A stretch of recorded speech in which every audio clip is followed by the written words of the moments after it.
Well, the funniest prank I was involved in pulling was a friend of ours. We jacked his car up just high enough so you couldn't tell the tires were not on the ground. And he wanted to leave it, of course. It wouldn't go anyplace. Thinking back to the 70s, what's the biggest difference between then and now? Technology. Yeah, how so? What's your passion? Like, what gets you out of bed every morning? Well, I gotta get up and get dressed to have breakfast. Do you believe that hard work is necessary for a fulfilling life? Hello everybody, welcome back to another Kept interview. Today I have the opportunity to talk to Mr. Behe. So, Mr. Behe, just tell everybody how old you are. 94. What is it like to be 94? Another day in the year. Anything else? I've had a very active life. I worked outside for 50, 60 years, surveying. That's been my profession for 70 years. Wow. So, what does it feel like to be that age? Can you remember what it was like to be a teenager and what it was like now and what the differences are? Oh yeah, lots of them. Television, well, we didn't have television. If we did have it, we had one about 12 inches. Could you just tell me about your childhood and start at the very beginning? Where did you grow up? What was life like back then? I grew up in the northeast end of Grand Rapids, and I lived there until I went to school at St. Alphonsus Catholic School, and I lived there until I got married. And then we moved to the city. How did you meet your wife? Can you tell us that story? I met my wife because she and her sisters, and she had 4 sisters, and she happened to be the oldest one. That's how I met her through her sisters. How long were you married? We were married 68 years. She passed away a couple months ago. I'm sorry. We lived in the same home for 65 years. Huh. Did you get to know all of your neighbors super well, or? Well, no, probably not, because they changed a lot. What was like the most crazy thing that you ever did in your life? Well, I don't know if he wants to sound crazy. I finished the 2nd floor in the basement and built a garage, and I was kind of a pretty good handyman. And, Did you ever like to travel anywhere? well, I was in the service for a couple of years. I traveled there. I spent 18 months or so in the Philippines surveying and updating the information for the islands, so they had a better idea how they related to each other and the size and things of that nature. Before that, I spent a couple of years going to college in the engineering field, so I was drafted, and that's how I got in the service. How long were you in the service? 2 years. Did you ever see any action? No. I never saw a rifle after I finished basic training because I was surveying all the time. What was the community like in the service? Like, did you have good friends, or was it pretty rough, or did you like it? Oh, it was very nice.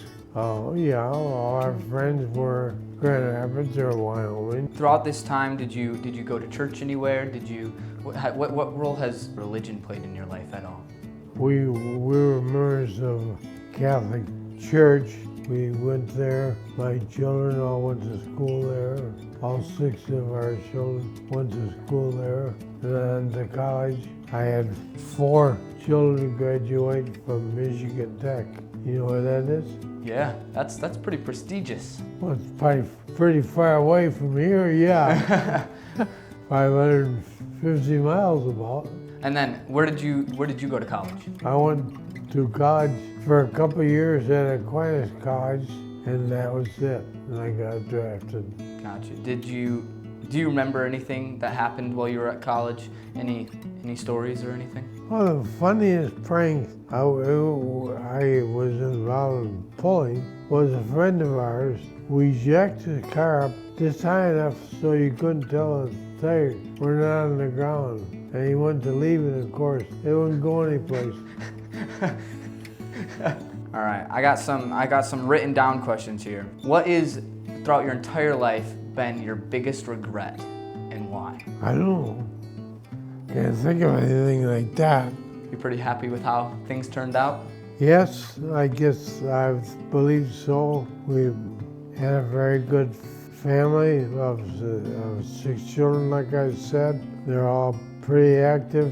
My oldest son is deceased a few years ago, but we had a very good family. We did a lot of camping together and traveling together. And Out of all the camping places you went with your family, what was your favorite? well, probably many, but I suspect the trip around Lake Superior might stand out as the best.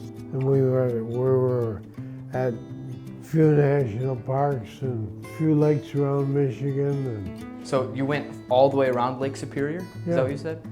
Wow. How long did that take? I don't know, a couple of weeks probably. I don't know, a week or two. That was probably back in the 70s. Okay. So it's kind of hard to remember a lot of details about it, but Thinking back to the 70s, what's the biggest difference between then and now? technology. Yeah, how so?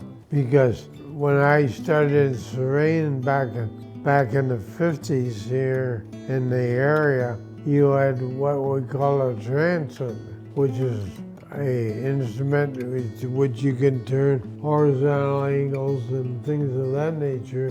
Now you have the same instrument, but much greater accuracy and much greater things it'll do. It'll actually measure distances for you electronically.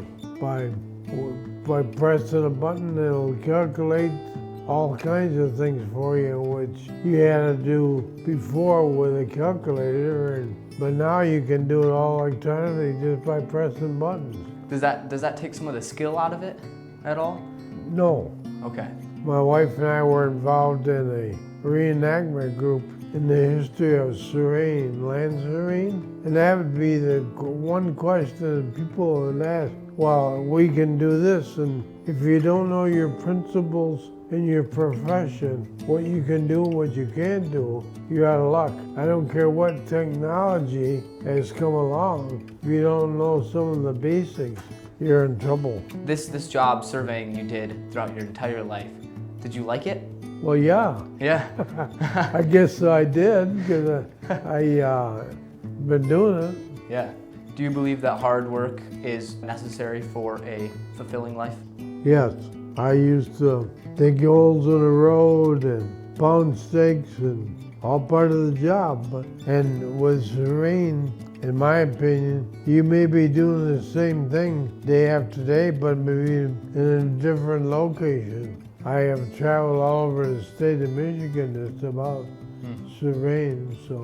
What is one of the key reasons your marriage lasted so long? What's yours is mine, and what's mine is yours. You don't have her bank account and his bank account. Everything is joint. What's yours is mine, and mine is yours. So now at this place, what's your passion? Like, what gets you out of bed every morning, and what gets you excited for each day? Well, I gotta get up and get dressed and have breakfast. Breakfast. Is there anything?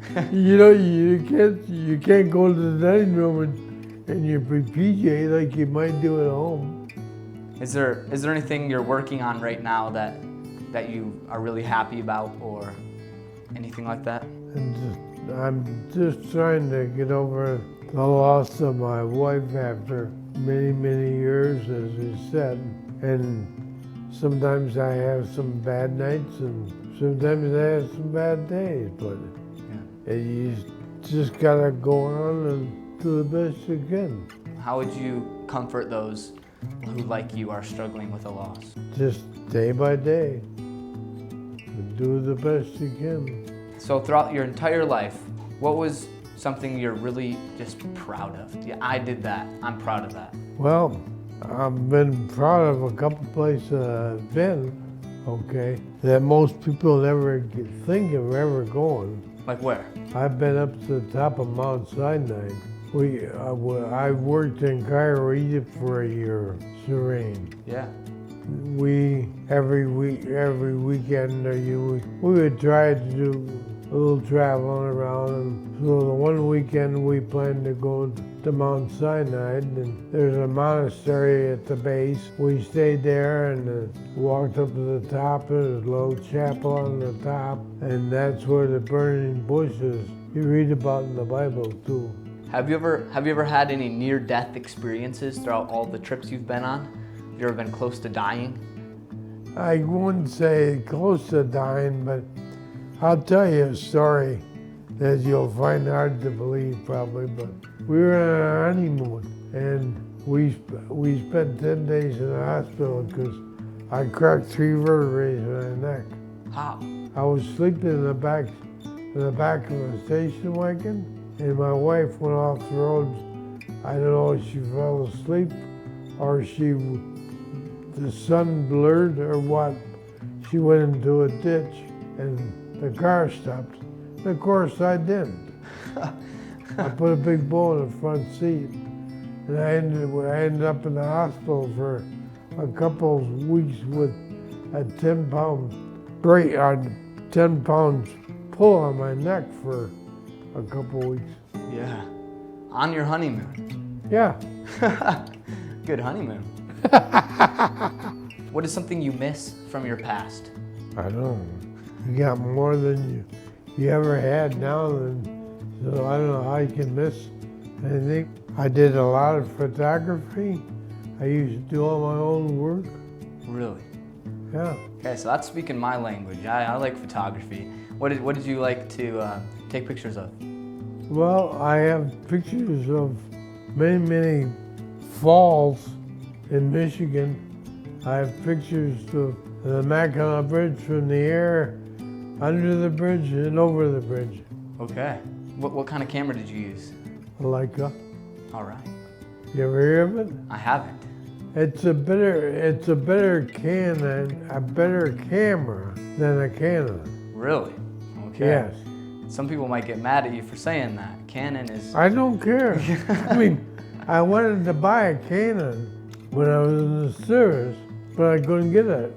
So I bought the Leica, which is a German-made camera, and I had it from 1952 until about 15 years ago. So I had it for 40 or 50 years. Wow. Wait, where is it right now? I sold it. I don't know where it is. How much did you get from it? I paid. I paid about $150 for it, and I sold it for $600. Whoa. So from 1930 to 2025, you've seen all of the changes from everything. Well, you bet. How crazy is it to just see the world just change before your eyes? Some of it's good and some of it's bad. The technology with the telephone and everything is fantastic, but you lose a lot of the personal relationship with people because you're dependent on too much of the other stuff. And when you sit in a restaurant, you have to use the telephone to talk to the person across from you. That's kind of ridiculous. I agree. The tools are fantastic, but again, some of it is ridiculous, Yeah. As I said earlier about the calculators and stuff, what you can do with a hand calculator now, what you couldn't do years and years ago. Yeah. With a big one. I heard once that the power that was in the first Apollo mission that went to the moon, all of the computer technology in there is the amount in one of the calculators we hold in our hands now. Yeah, because one of the engineering firms I worked at, the room this big, they had a computer in it, and nothing else in there. Right. There's so many changes that it's hard to keep all of them. Well, thank you so much for your time. I appreciate you being willing to sit down with us and talk. Thank you so much. You're welcome. One story I always like to end up with. You've been to Mount Rushmore? I have, yes. The surveyors have a picture, Mount Rushmore, and they captured three surveyors and the other guy. Which of one of the four presidents was not a surveyor? So I'm gonna guess, I'm assuming the surveyors are George Washington, Lincoln, and Roosevelt. And then the non-survey would be, is that Jefferson? My wife and I, we were involved in reenactment surveying profession for 20 years, and we go around the state on weekends with the old surveying equipment from the 1800s, and we use that. And 75–80% would always give us the wrong answer. They always tell us Abe Lincoln. Okay. Abe Lincoln was a surveyor before he became an attorney. So Roosevelt was not a surveyor really? Okay. because he had money